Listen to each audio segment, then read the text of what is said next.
posting party in a posting party. So he never saw my books. We never talked about that, but there was just some kind of a connection. And I believe in just breathe, and that's his mantra, or one of his mantras. And he's going to talk about mental fitness, and so we all need that. I'm going to just leave it up to Ray because I'm fumfering here, so I can go on forever and fumfer. I'm a storyteller. Ray, take it away. Okay, great. Thanks, Karen. I'm Ray Schaub. I'm the founder of La Consa Mental Fitness. As Karen said, we're going to be talking about mental fitness today. Um, I'm going to take Dave up on his request and or offer, whichever it was. I'm going to start in an unusual way for a speaker. I'd like to take 1 solid minute of silence. And in that minute of silence, those of you who are active meditators will know what to do. And those of you who aren't such active meditators, what I invite is just to clear your mind. Try not to have a thought, but don't worry about a thought. If a thought arises, just let it come and go. One way you can do this is just focus on your breath, as Dave said, or you can focus on a visual point in front of you, maybe a key on your keyboard or something right in front of you. But I'll time us, and let's just sit and be for 60 solid seconds. Okay, here we go. In fact, I will ring a bell.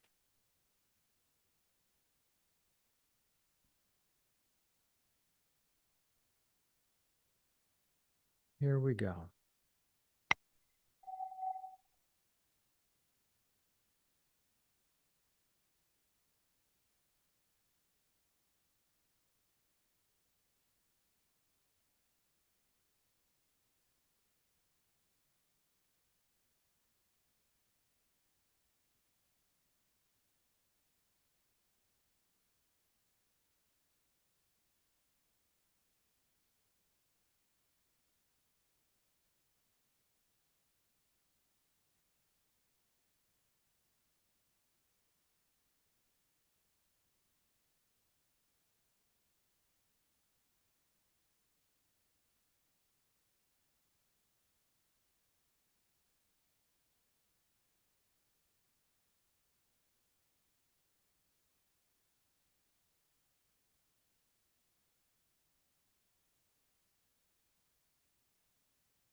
Good.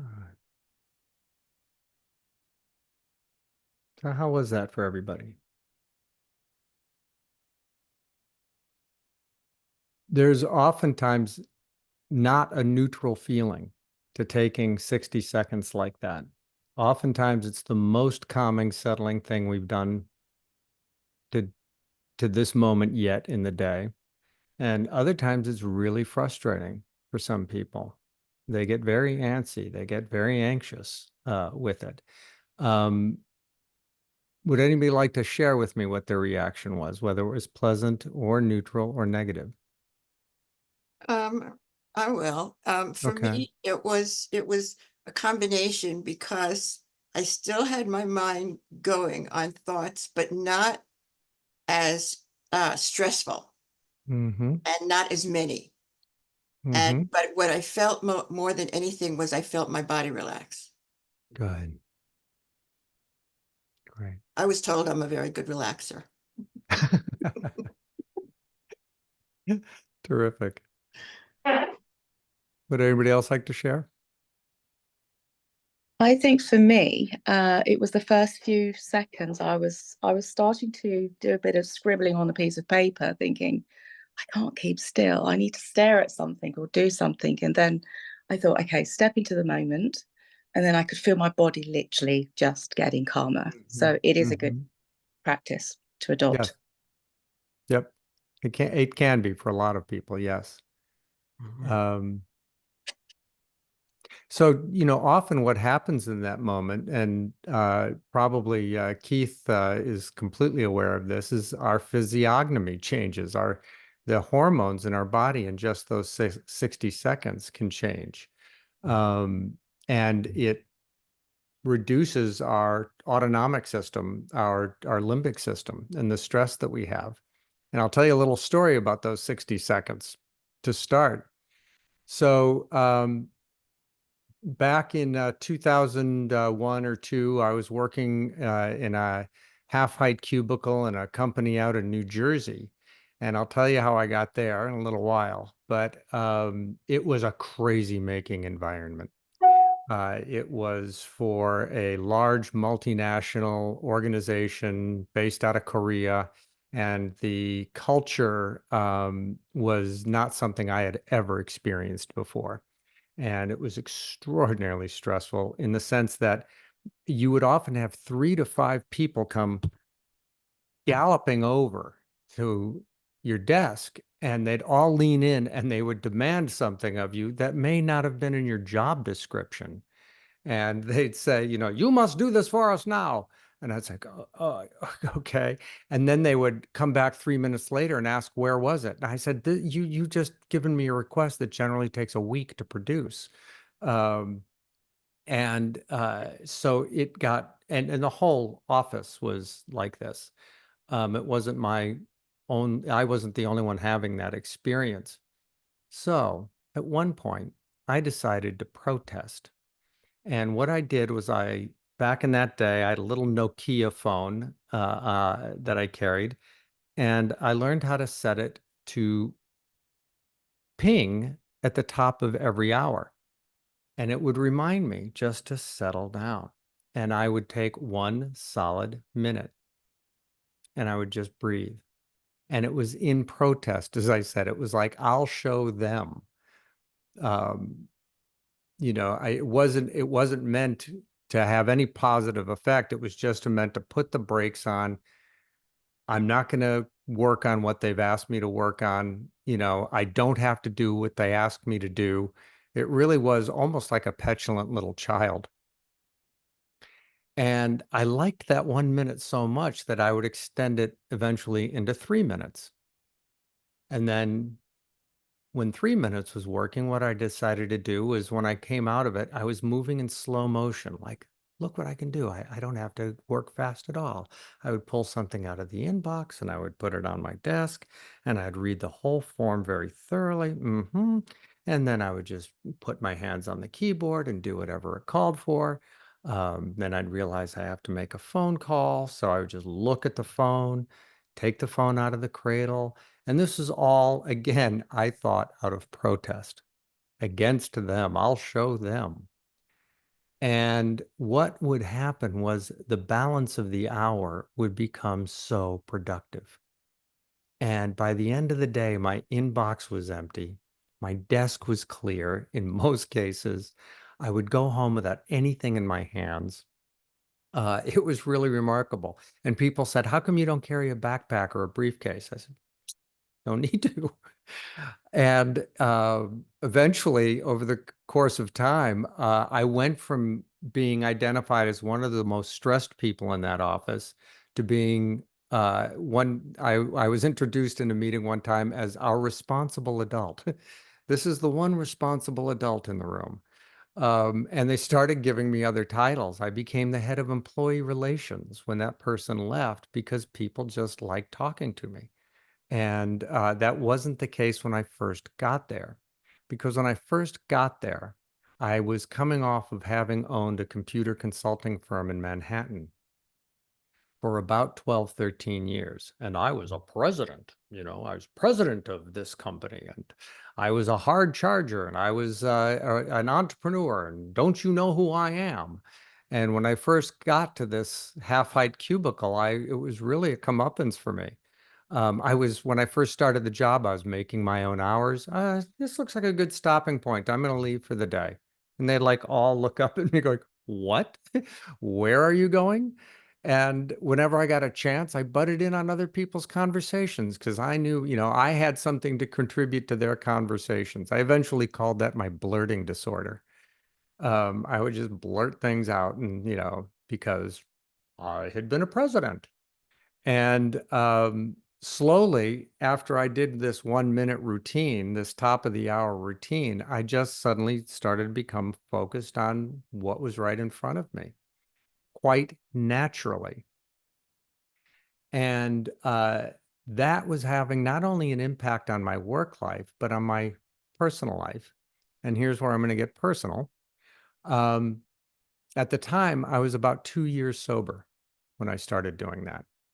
So I first got sober right before 9/11, just a few months before that.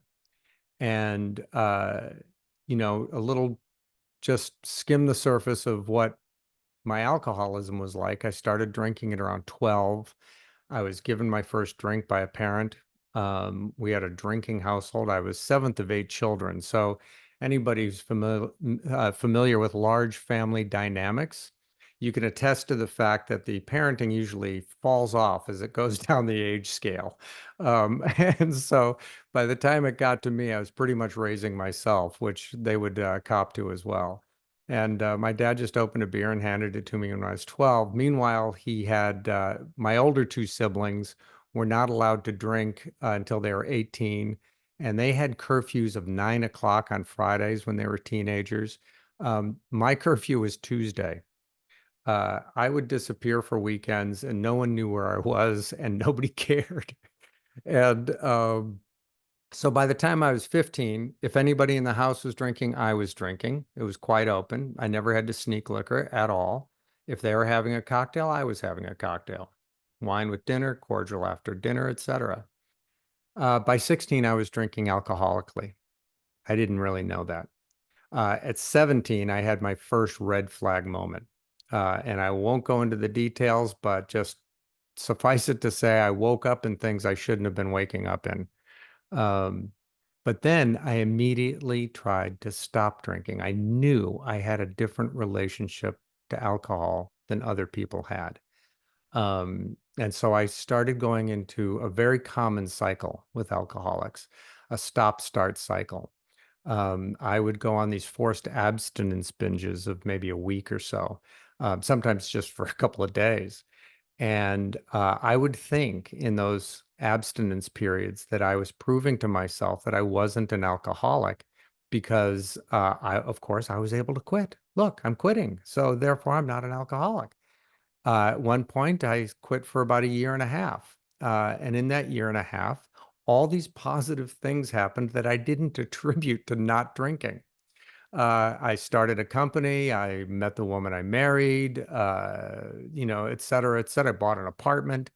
All of these positive things came into my life, but I didn't attribute it to not drinking. I recovered from depression, didn't realize that the alcohol was such a powerful depressant. It's what was keeping me in depression. And I thought that it was my elixir. I thought it was the thing that was helping me out of depression. So, flash forward 2001, from that point of being 17 years old to then was 25 years. That's how long I kept drinking after I promised I wouldn't anymore. That's another common cycle. And I hit two bottoms back to back about a year apart, one in 2000 and one in 2001. And I refer to the first one as a bounce and the second one was a thud. Um, and I had nowhere else to go but up from there. So alcoholics telling their stories, the outside circumstances will often sound extremely different from one another, but our inner circumstances are often identical.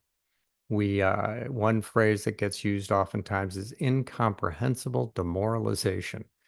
Um, and that's where I was. And so I had to shut my company down after about 13 or 14 years because in 2001, I had 5 clients in the World Trade Center when it was struck. And I simply wasn't compos mentis to surf it through that crisis. Even though the SBA at the time was throwing money at companies to keep the doors open, on people who fit my exact profile, having lost clients in the World Trade Center. And I just couldn't do it. I just couldn't do it. At the time, I was about 4 or 5 months sober. I was under the care of a psychiatrist. I was being clinically treated for rage. I was having these massive rage outbursts. And I was on a drug called Neurontin, which is an anti-seizure medication to help mute the rages. Um, and in my second bottom, when I hit that, I was on the Neurontin, and I'd blown into this rage. And then in the middle of it, something got a hold of me and calmed me down and wrapped its arms around me, if you will. And later, and I realized something had to change inside of me. There was a real sort of communication that went on. And later, when I told my psychiatrist about this, I said, I guess that's when the Neurontin kicked in. And he goes, oh no, once you blow into the rage, the Neurontin has no effect whatsoever. It cannot, the brain chemicals are too powerful. What the Neurontin does is tries to raise the bar of going into the rage. So I entered my first 12-step program in May of 2001. And as I said, 9/11 hit shortly thereafter. Excuse me. I'm going to take a sip here.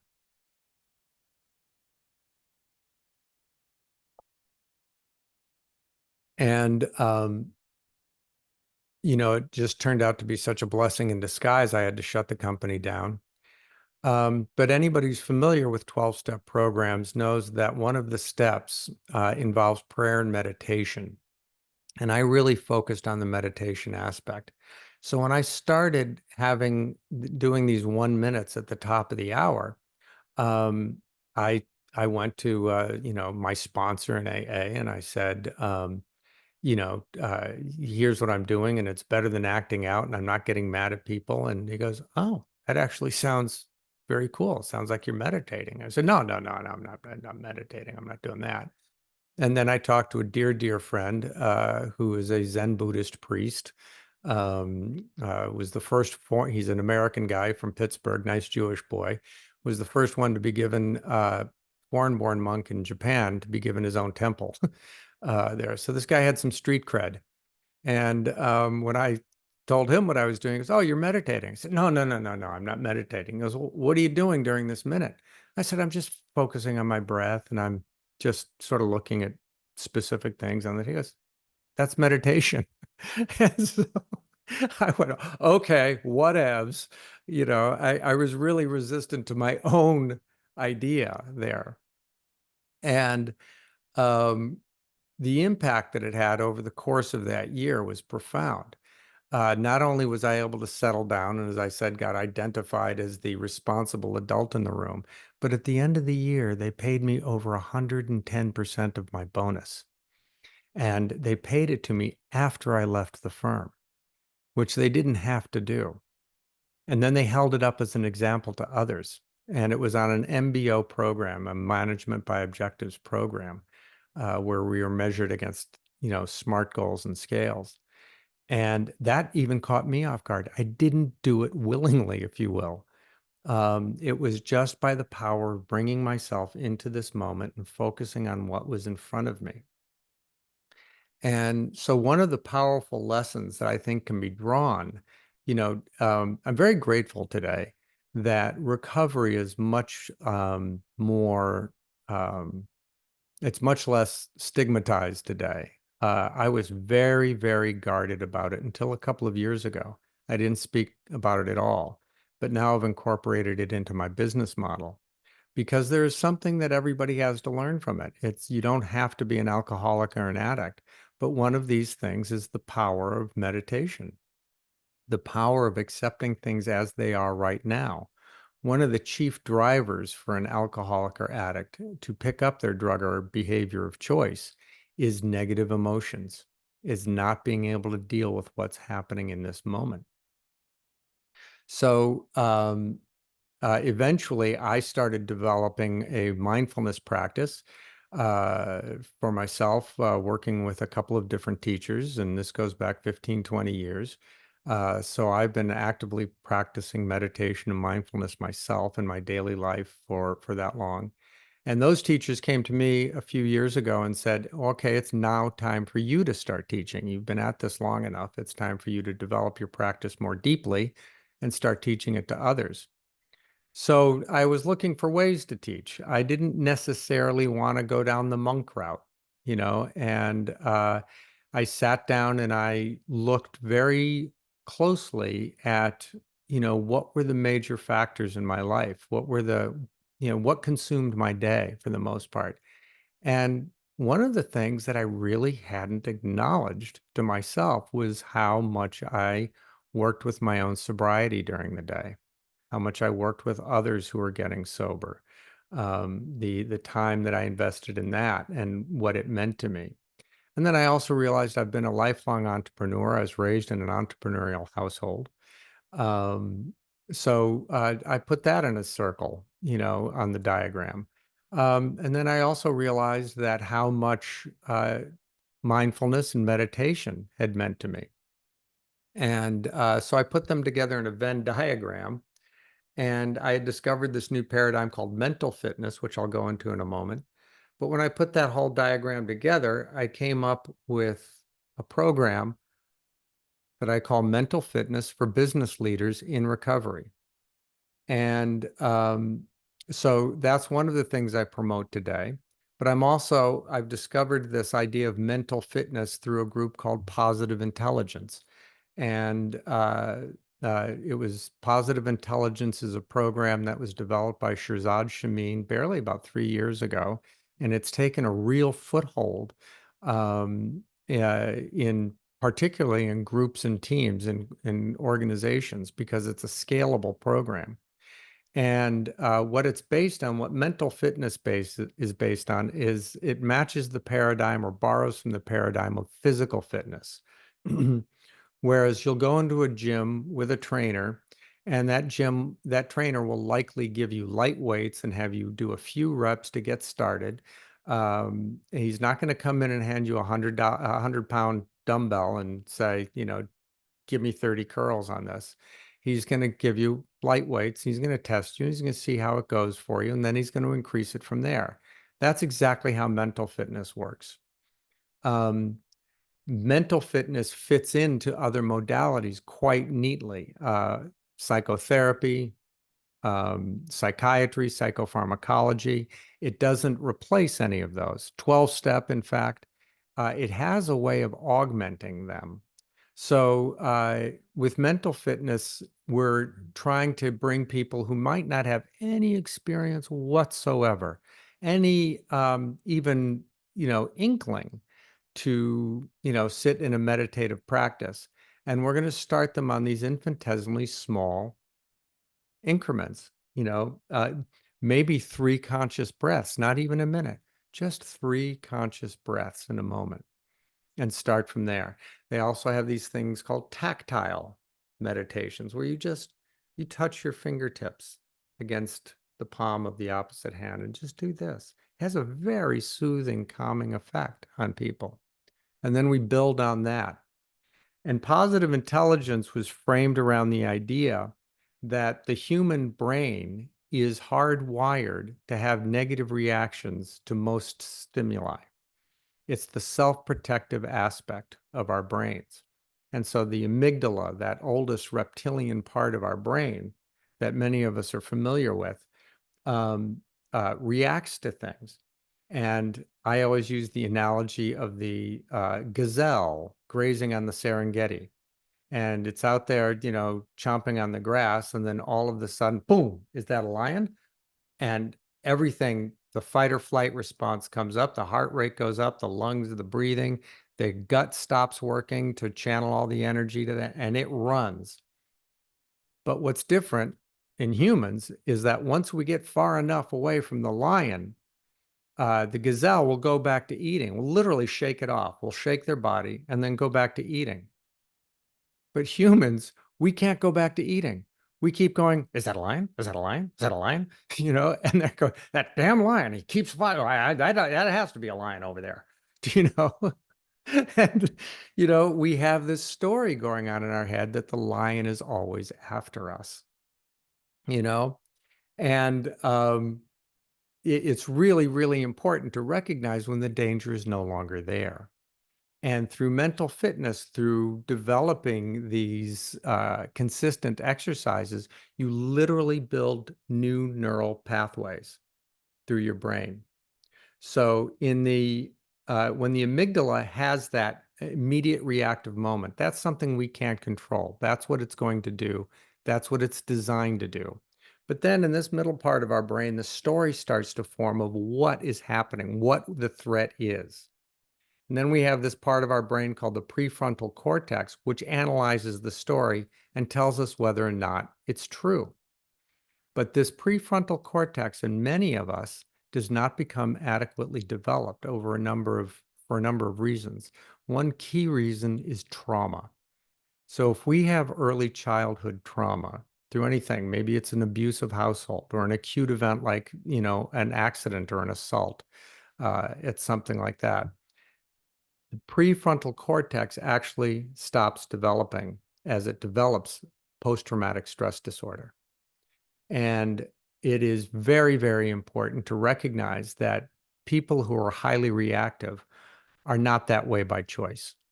This is exactly how their brain chemistry has developed for them to respond.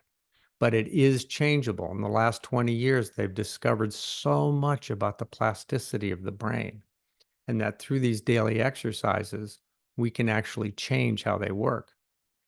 And then its impact on leadership in a business is many people, not only addicts and alcoholics, have been traumatized at some level in some way in their lives and don't even know it.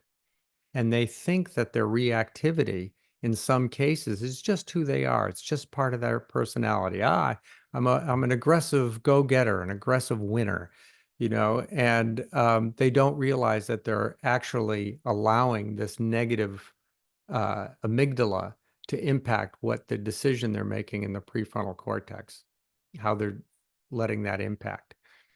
So one of the things that this positive intelligence program espouses is that this reactive mind has about 9 or 10 different sort of characteristics or characters to it. And they call them your saboteurs. And they sort of match or mimic, if you will, the Enneagram, if you're familiar with an Enneagram, the 9 different types.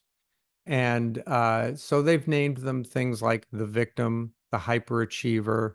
Um, uh, what are some of the others? They're escaping me at the moment, but they're all very clearly defined. When you read the descriptions of these people, of these characters in your brain, um, it's easy to discern. And they've developed this very cool little assessment called the Saboteur Assessment that will tell you exactly how your brain tends to react to stimuli. And what's powerful about this little assessment is I've given it to students multiple times over the course of a year or two, and they come up with the same profile every time. So it's not arbitrary how this is happening. My own assessment only changed by a couple of points here and there over time. But what has changed for them dramatically after taking this course is what their response is to that negative stimuli. And that's what we're trying to do. Whether you're doing something like positive intelligence or you're working with your own meditation practice or have done something like mindfulness-based stress reduction, another very powerful program, what you're doing in each case is you're building these new neural pathways that help you create a new changed response to an old archaic event.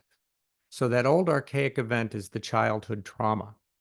And oftentimes what we will have as adults, so let's give a real world example. You get that email, it comes in and says, let's talk in the subject line. Whoa, there's this, oh my God, yeah, they caught me, using the copier for my personal use. This is it. My sales numbers aren't high enough. Oh my God, what do they want to talk about? That's the initial and negative lion chasing me reaction.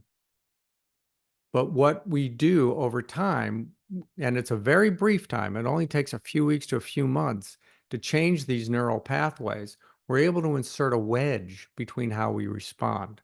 We go, oh God, he wants to talk to me. all right, I'll just talk to him. I don't know what's going on wrong. I don't know what's going on here yet, but we'll just talk. And that's switching from a negative reactive mindset to a positive responsive mindset. You start to just work on a much more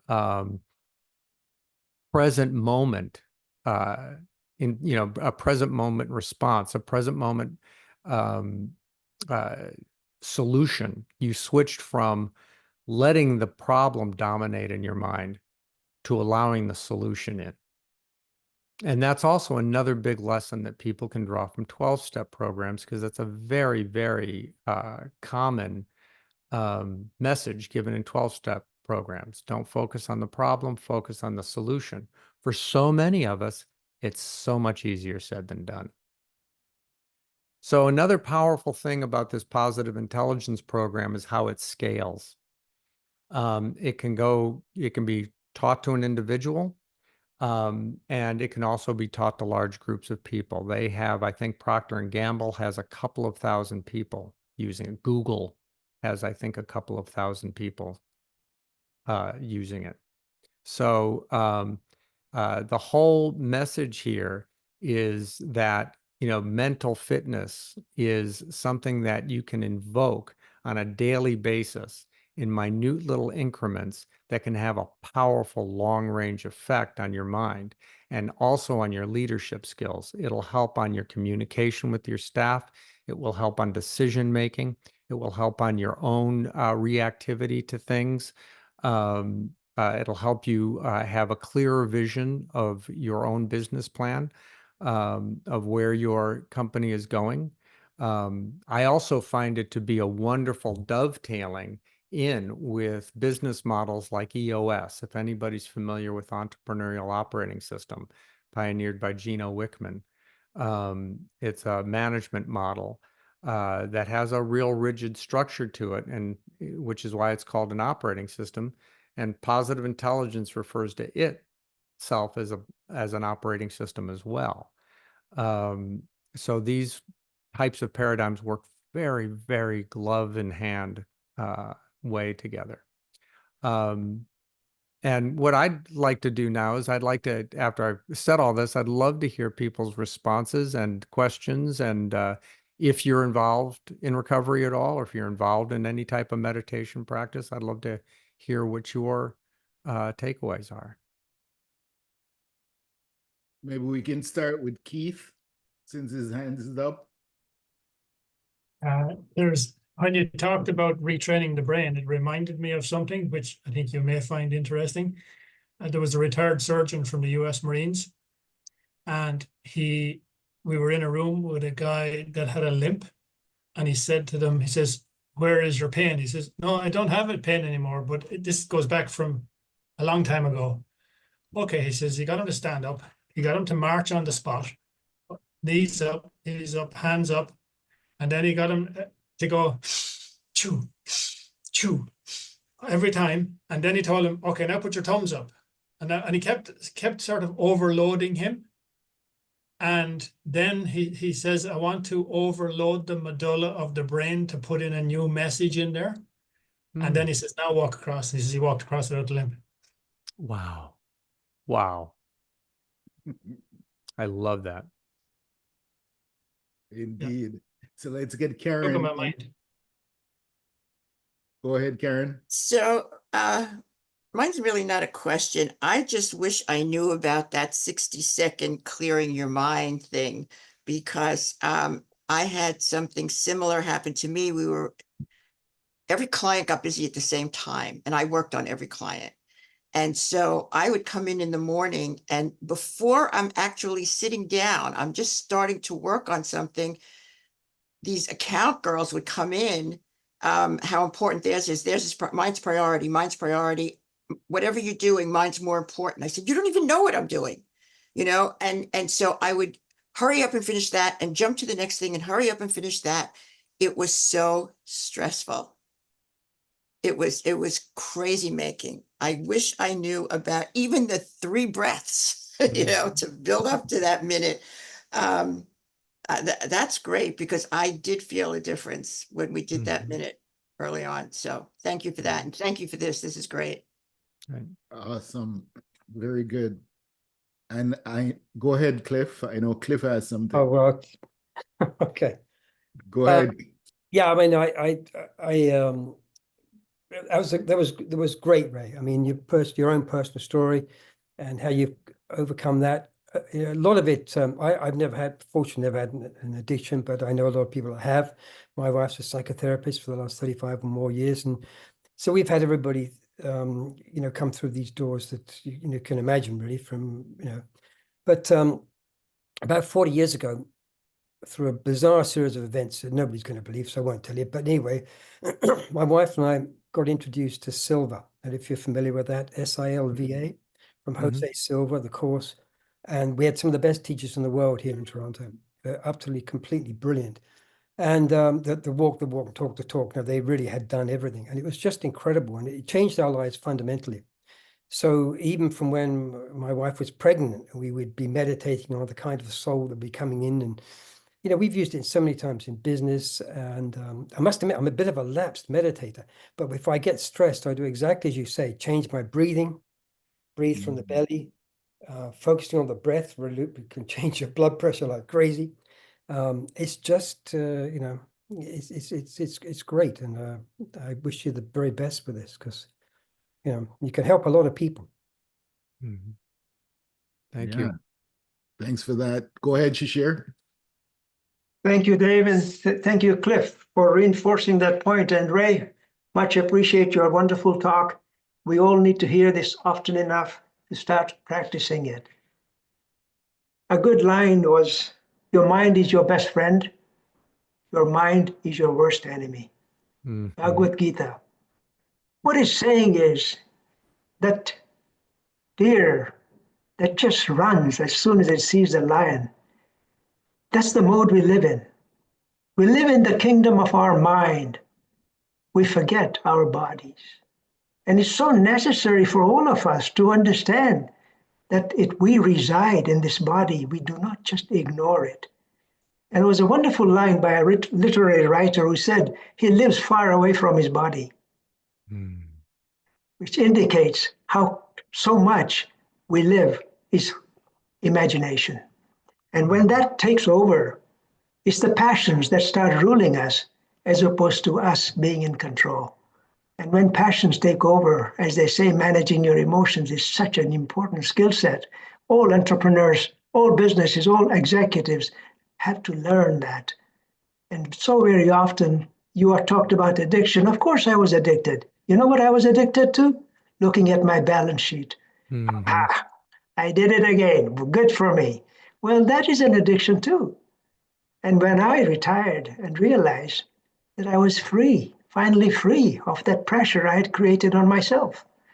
And we all need to go through that in order to appreciate it. I noticed Keith mentioning how, balancing your life is so crucial. And he mentioned nitric oxide. This is what doctors give us when you have a heart attack. And they say, take a sniff of this and it'll start widening your arteries and it'll relax. I don't need to do this. I can do it by breathing. Breathing can actually release nitric oxide within your own system. It's just that doctors don't teach that. These things are sold by pharmaceuticals. So I think there's so much wisdom that has been shared in this room today, and I really appreciate being in your presence. Thank you all. Thank you, Shishir. Thank you. Wow. That's a Thank you. good I think we summary. should have switched seats this year. We'll get to do that soon. But David, I know you had a question for me yesterday, so bring it in. Oh, actually, listening to all these stories, I just wanted to share something. And all these stories bring certain thoughts and things like that to your mind.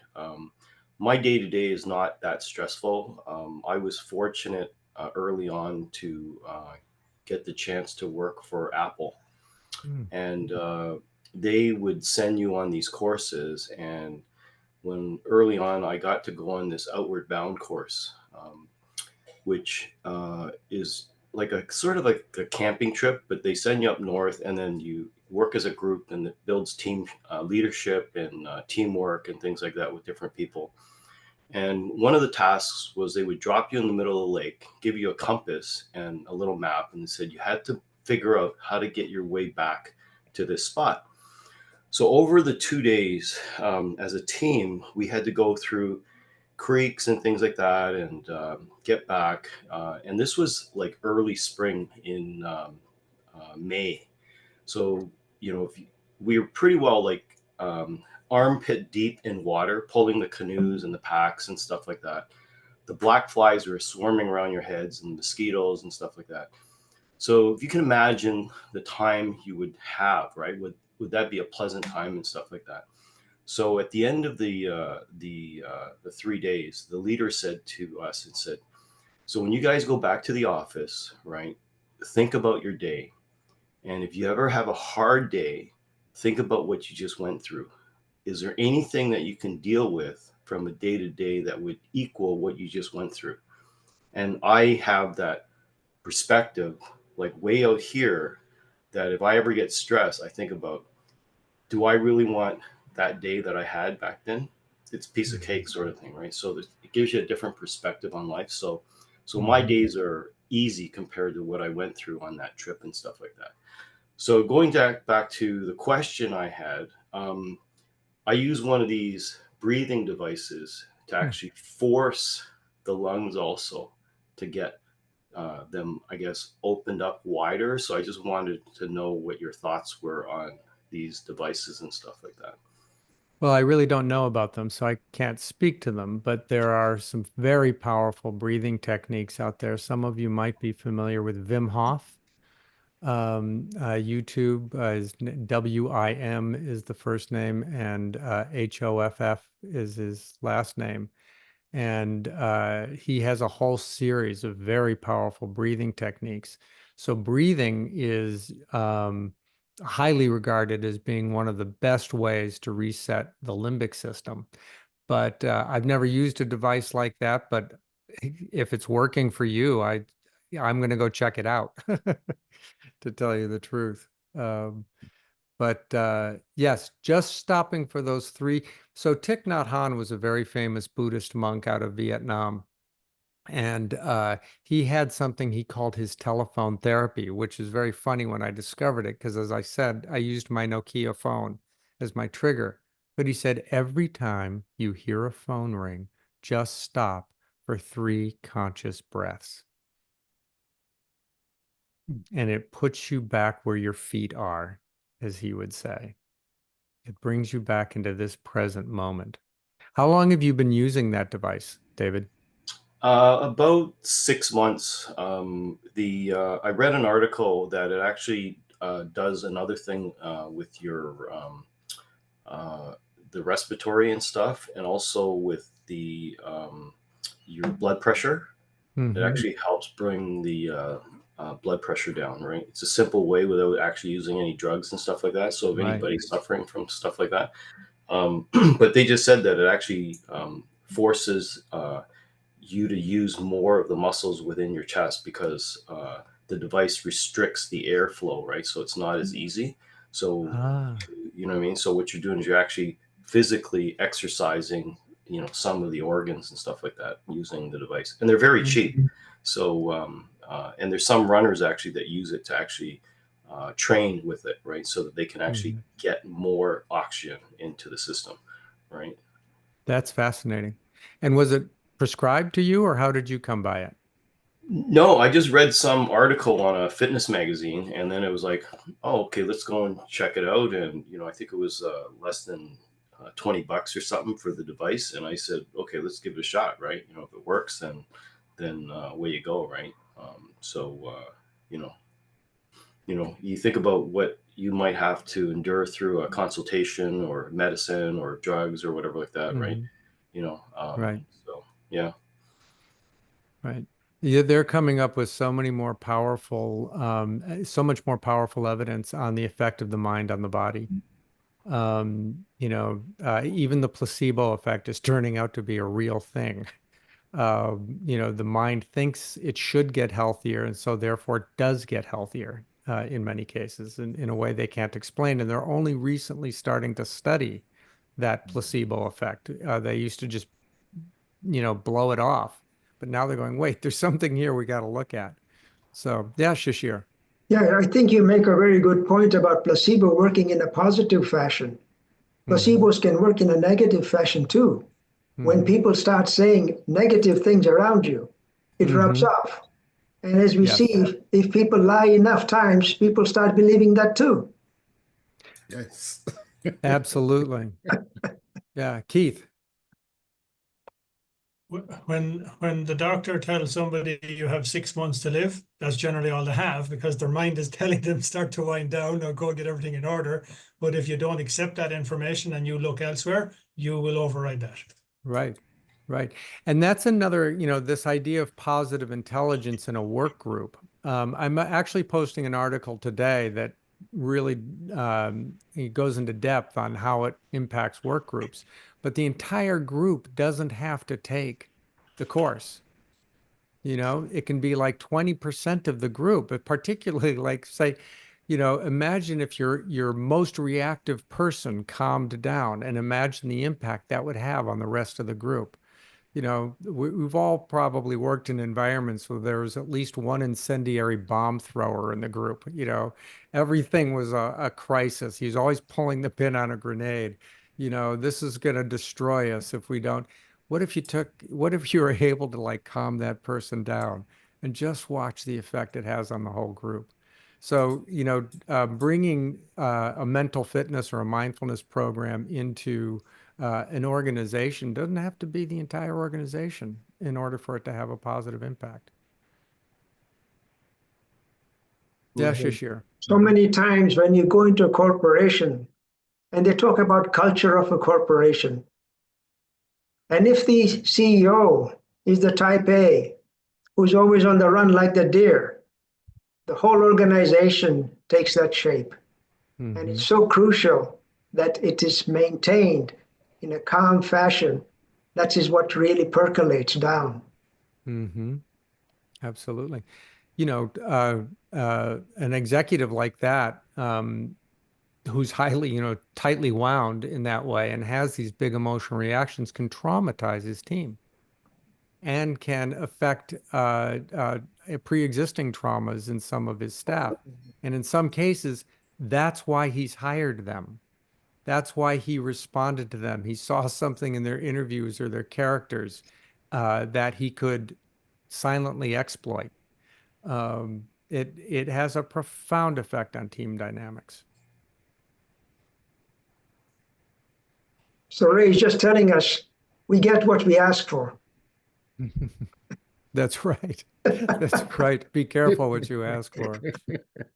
Yeah. So our minds control everything. There's a lot of evidence in the world of physics now that's manifesting in the way that our consciousness creates the world around us. And that's a deeper topic to get into. But when we think more positively, we have a much more, that's what the basis of karma is. Karma isn't, somebody getting their just desserts. It's the energy that we put into the world as it ripples out. And the example I've given to friends and people I've worked with in recovery is, I live in New York City. So I say, you're getting on the subway this morning. As somebody's getting off, I want you to turn to them and in the loudest voice possible, tell them to go to hell. And ask yourself if the follow-on moment will be positive or negative. That's karma. That's going to ruin that guy. That guy's going to go to, if he doesn't take a swing at you, he's going to go to his office and like vent it to his person, and that's going to get out into the world. And it's good. The same thing will happen if you turn around and say, have a nice day. That person will carry that through their day. And that's the ripple effect of energy we're putting into the world. And it echoes back at some point. It might echo back immediately. It might not echo back for a lifetime, but it echoes back. And the more that we put in, the more it echoes back. And again, this is starting to be supported by the laws of physics. Yeah, Shishir. If I can just add to that, one of the things that I kind of mention to businesses is to say the shortest distance between two people is a smile. And that's that positive energy that we consider to be the norm. And I'm saying that we consider it to be the norm. Some parts of the world, if you're smiling for no reason, they'll take you to a mental asylum. So you also got to be cross-culturally very aware of what signals you are passing on. Right, right. I do have a friend who was institutionalized for something they called Messiah syndrome. And meanwhile, years into his incarceration, an orderly in this facility brought in his father, who was a Hindu guru, and said, "No, this man is not insane at all. He has simply glimpsed the absolute. This man has glimpsed something you have not," and got him released. Yeah, it's quite profound. Quite profound. Yeah. I'd like to say something before this ends. First, I need to learn, excuse me, to practice what I preach, because as I've told you, I would tell my daughter to just breathe when she would get upset, and just breathe, just take a few breaths and just relax. And I don't do that, and I should do that. But and so many of the things that you said today I related to. One of the things you were just talking about, you know what the people are like on a New York subway in the morning going to work, right? You don't want to smile at them because they will punch you in the nose. And so there was when they have those recordings that say, the next stop is Houston Street and the next stop. And well, this guy, it was not a recording, and he would announce the next stop, and then he would say, "I love you." And everybody in the train would be smiling and looking at each other. It was amazing, absolutely amazing. And before this ends, I just want to say thank you so much.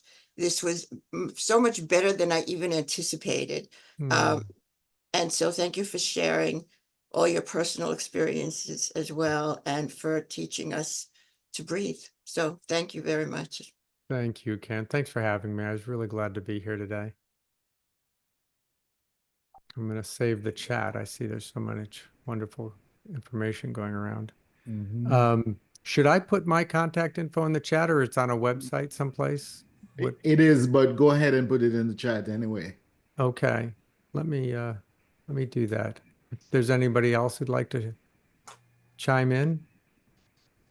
Well, let's pick on some folks that have not asked any question yet. Comment or questions. Let's go to Chantel first.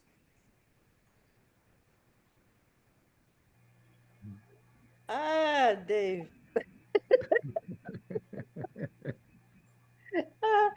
Okay.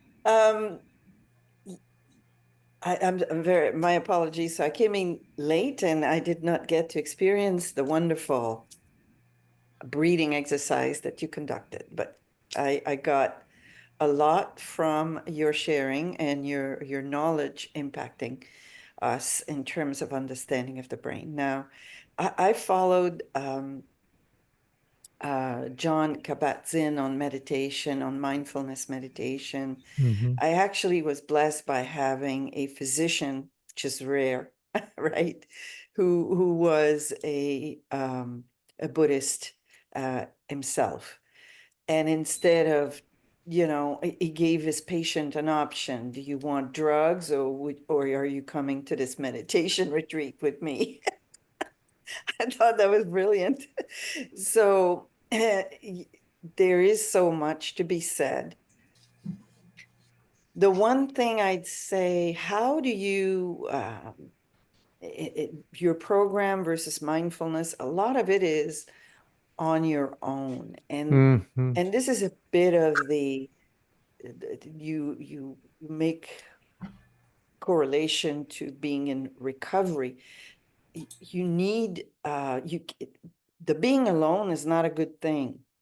Mhm. in the Right. sense that it can take you back to where you don't want to be. Right. So that's a great question and a perfect one for me because I was certified in MBSR for a while. That's the program John Kabat-Zinn developed in the 70s. And I loved the program, and it's a wonderful program. But what I noticed in it was that I took the program several times as a student in order to qualify for my certification. And at the end of every session, so it's an 8-week session, it's an 8-week cycle, and it's once a week. You meet for 3 to 4 hours once a week at a time. And at the end of it, they give you some exercises to do for the following week. And it might be things like some mindful yoga, mindful breathing, meditation, mindful eating, mindful activities. And at the beginning of the next session, the following week, they'd say, "So how was it? How did the exercises go?" And everybody would sort of look over at each other, and go, I didn't do them." And that's speaking to that being alone thing. They were left to their own devices. So when I started teaching MBSR, I started trying to develop like little things like using texts to ping people. I'd do an email once a day, a present moment reminder, I called it. And then I would drop random text during the day saying breathe, things like that. And I started like formulating this idea of building an app around it to do this. And then somebody just arbitrarily invited me to a positive intelligence program. I was a little leery of it. I was a resistor. I thought I had it all going on with the MBSR. And then within about an hour or two, I said, they're doing what I've been trying to do. They built an app. They have all this video content. The app has it pings you multiple times throughout the day to pause, to listen to some wisdom, to do some sort of an exercise. And then also they developed it in pods. So you work in a pod group with other students who are pursuing this, and you've also got access to a forum, a chat room that you can do your exercises with. And you can also engage a private coach, someone like me, who meets with you periodically once a week or so and helps you focus it so that you feel fully supported in doing this, which is one of the key elements in invoking any type of ongoing change in life. It's truly is what Weight Watchers is about. It's about support in a group environment. Same thing as 12 steps. And I was blown away. I said, okay, so that's why I switched over. Didn't really switch, but it's positive intelligence became the one that I started espousing more. But Yeah, yeah. there are. What do you think about you're reminding me of all those apps you can add to your phone, like Calm and Yep. I'm Insight trying. Timer is one. Headspace is another. I'm a big believer in all of them. Yeah. I use Insight Timer every day. It's part of my meditation practice. I like how all of these systems, PQ does the same thing. All of them have a way of gamifying your meditation practice. It has you build a daily streak. It shows you scores. PQ does that. It has a way of having you have like a positive intelligence score. They show this graph that with a trend line of how much more, grounded and positive you're getting. And they're only measuring it by the amount of practice you're putting in. They're saying if somebody puts in this much practice, they should start feeling this much more grounded on average. But yeah, those apps have a really powerful way of supporting someone's practice. I'm a big believer in all of them.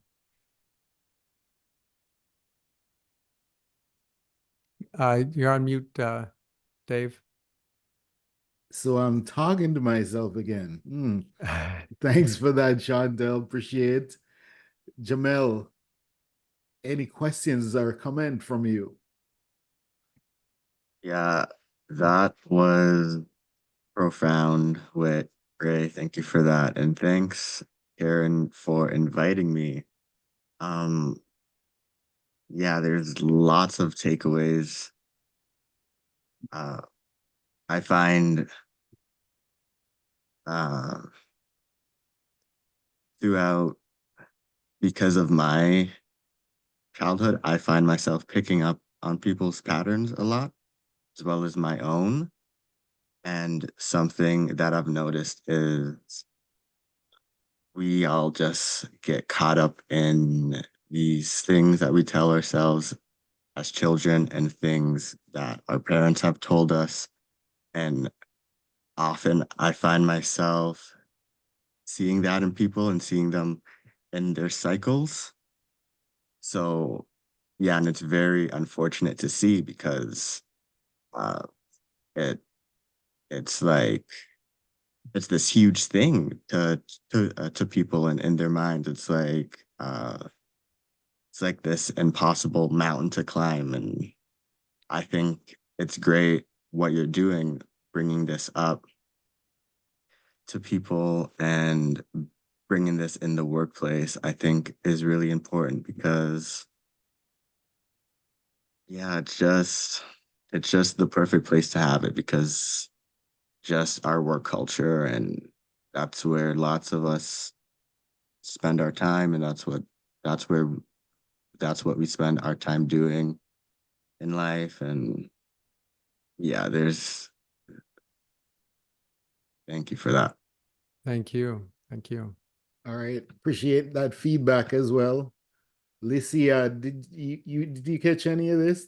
You understand what's going on? I know I heard about mindfulness, but I didn't catch a lot of it because I actually working from home, so I came back late from dropping my daughter at the daycare. But I heard about mindfulness and in the workplace, and I also heard about something that is dear to me about like and my own experience, whether in recent times or historical, where even leaders in the workplace and how they get aggravated at times, and this can, spill over on employees, right? So to have that sense of mindfulness in the workplace, I believe could mitigate some of that. And again, I think I heard Ray mention about it doesn't have to be the whole group. Probably like one person could be taught something. I wasn't even too clear on that. And then that to me, that can change. If you change one person's action, you can actually change a group dynamic. Mhm. I don't know if it makes sense or I was hearing it correctly. Yes, you did Yeah. hear that. And if I can add something to that, Okay. just notice a chemical formula. If you change any ingredient or aspect or amount in the chemical formula, you change the entire formula.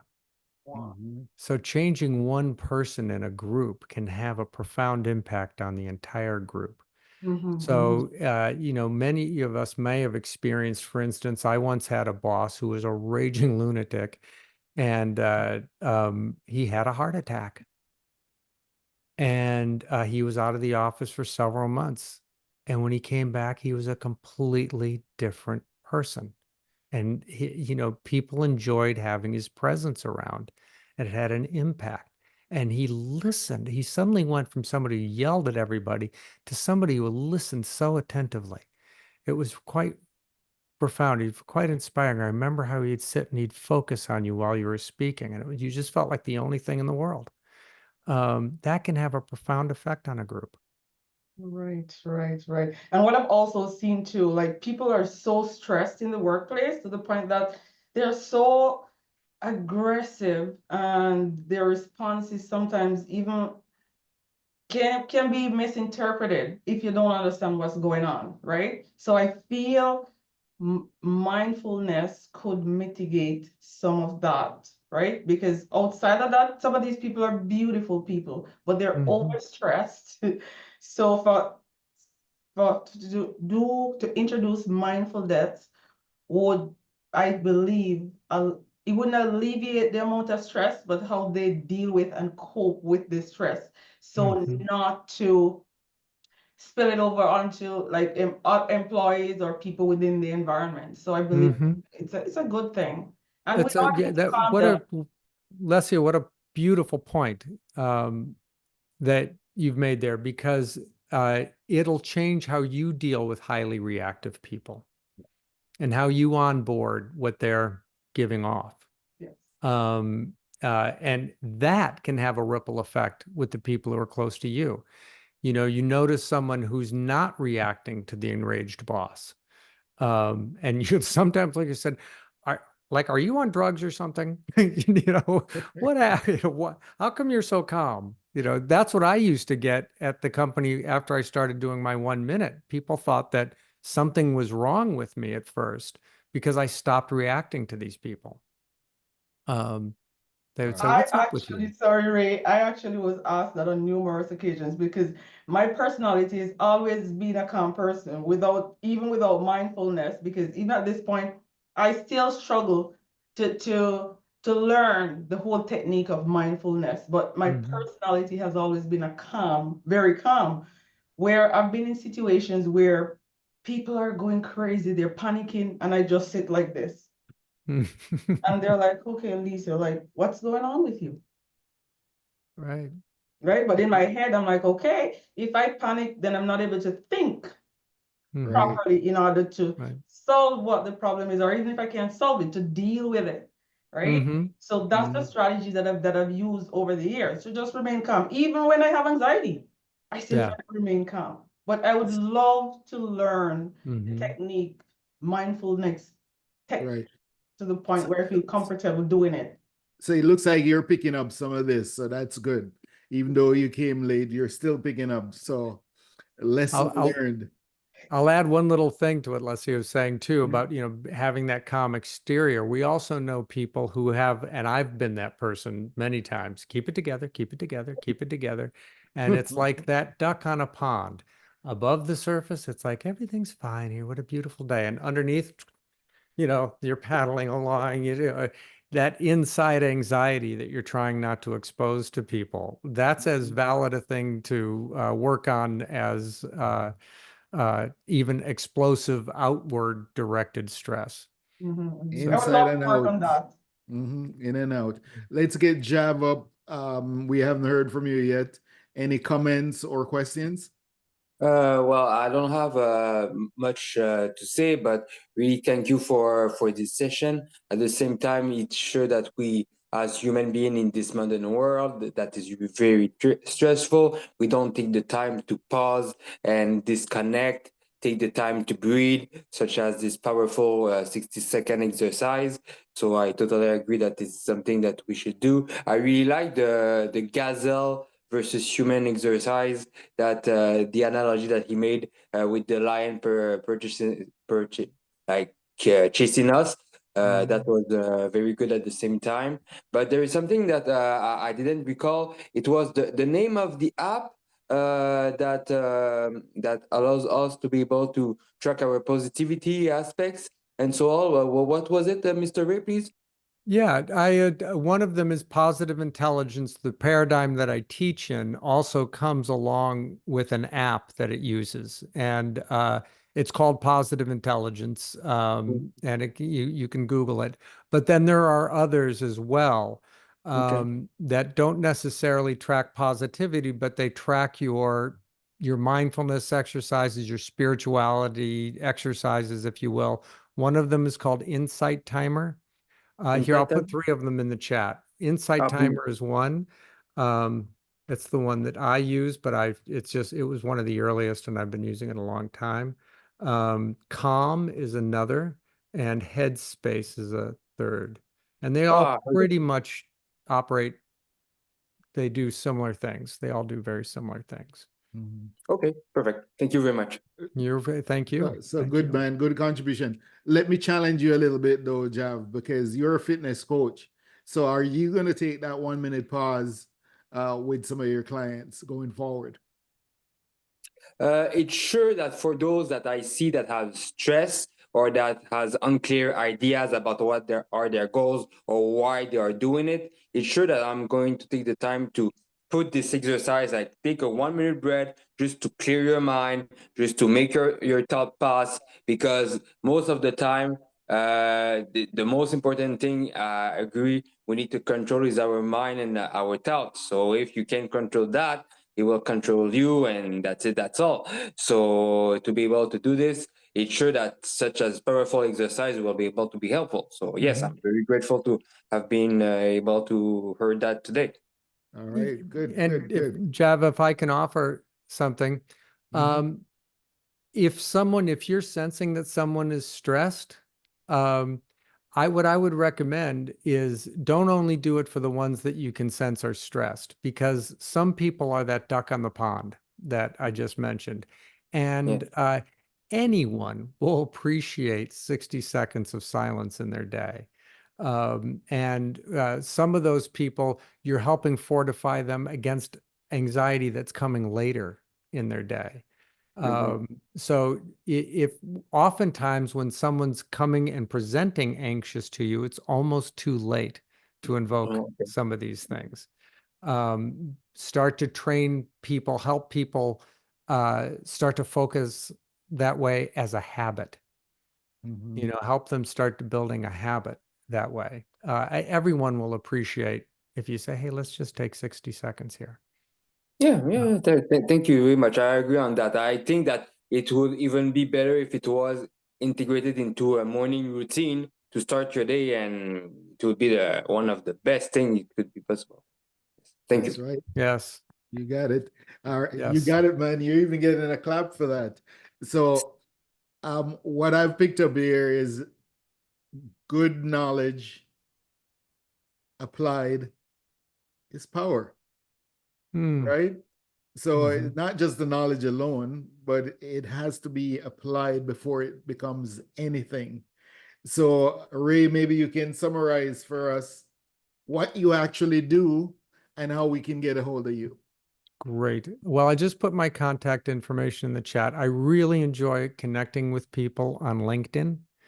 So in a nutshell, what I do, I founded a company called Consa Mental Fitness, and it is for the express purpose of helping people become more mentally fit in a variety of ways.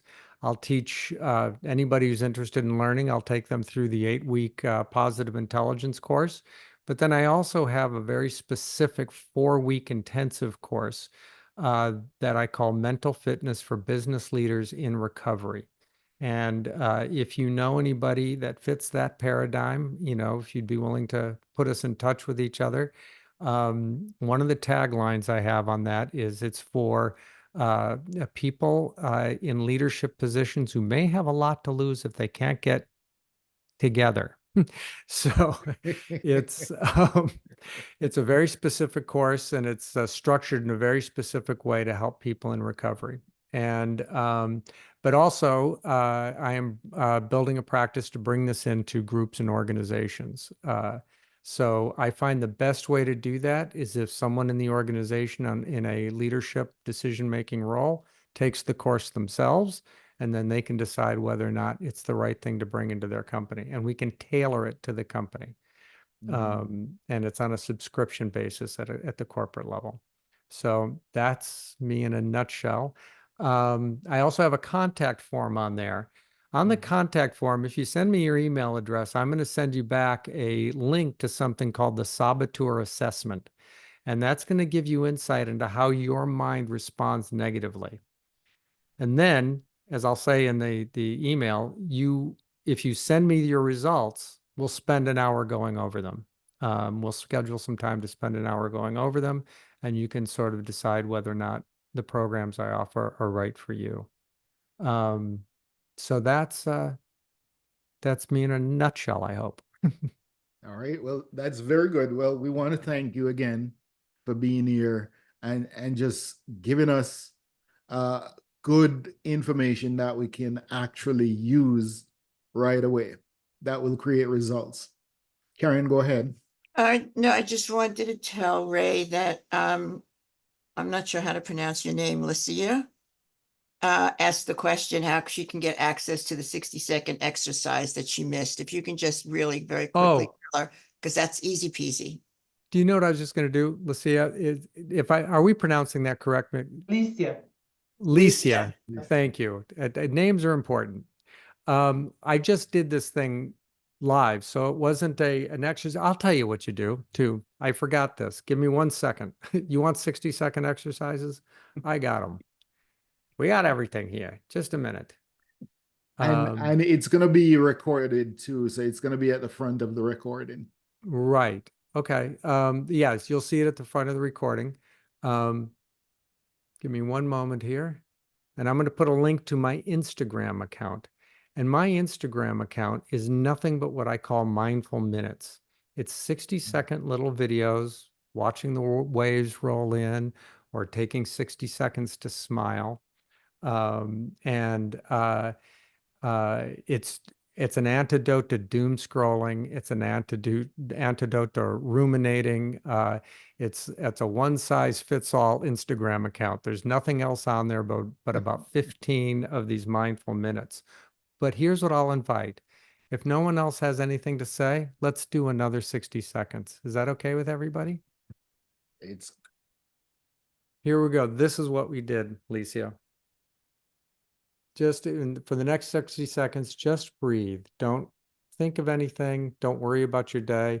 Or you can focus on a spot in front of you, like a key on your keyboard or something like that. But just be for a moment. Here we go.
Thanks again, everybody, for having me here today.